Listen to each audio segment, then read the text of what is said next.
you got any questions, feel free to stop me. Feel free to argue with me, criticize me. I worked for the government for 25 years. I have no feelings left to hurt. It just doesn't exist anymore. Okay?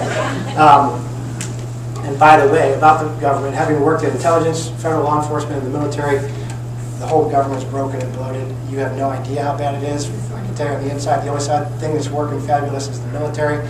And there's a lot of young veterans here, Rangers and Marines, and they are fabulous. I submit they're the next greatest generation. They've been fighting longer than World War II. They've been fighting more wars, more tours.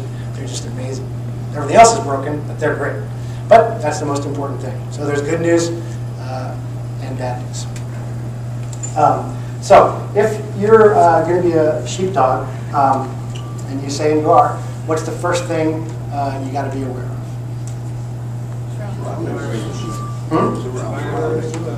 Where the sheep? Yeah, where are the sheep? That's right.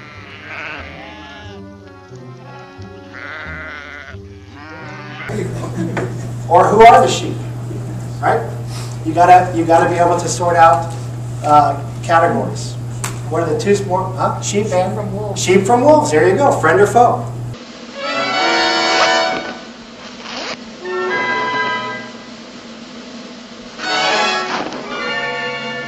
If you're going to be a sheepdog, you got to know sheep from wolves. That's your job. It's that simple. Friend or foe. Okay? That's the beginning of this. Okay? Now you do this every day naturally. Whether I'm teaching martial arts, shooting classes, crisis response, whatever I'm doing, everything I teach from a natural, organic, comprehensive method that augments your natural physiological and psychological responses under a zero-sum confrontation situation. What that means in nice civilian talk is, in a life and death situation, your body's going to do certain things. Okay? The first thing that's going to happen is you're going to get a startle response. Okay? You're going to get a synaptic nerve response. You may have a void response. Number one. If it's really bad, like D-Day or 9/11, it'll be number two. It has nothing to do with courage.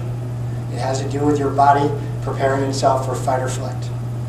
I've arrested a lot of guys at the point of my DEA submachine gun that wet themselves. Some of them are brave, some of them weren't. It's just a fight or flight mechanism. But you should know, you should be aware of this so you're not worried about it if you're in this situation. Next thing that may happen is tunnel vision. Your eyes will focus on whatever the threat. If there's a gun, you'll just see this big barrel. Even if it's a little tiny 25, 22, it'll look like a howitzer. What you see on the dash cam or on the helicopter cam is not what the police officer or the soldier or Marine sees in the gunfight. It is not the same. Kind of profound, isn't it? Yeah. And that's real important because then they got to go to court and figure this out. So, the first thing is friend or foe. Now let's talk about, let's go back to telling if you got friend or foe. You do this every day. It's something you do totally naturally. Come up. Jeff. Howdy. Howdy. Bert. Bert. Okay. Jeff. Shirley. Shirley, nice to meet you. I don't have my glasses on, so I got Marcia. Okay? So as we come up, as I close with you and introduce you, are you going on a threat alert? No. No. Am I a good guy or a bad guy? Good guy. Well, she's not too sure. She's like, okay, I'll come back to you. I will win you over in the next 2 hours, okay? I'll come to Marcia. Am I a good guy or a bad guy? Please. Thank you. Gosh. Okay?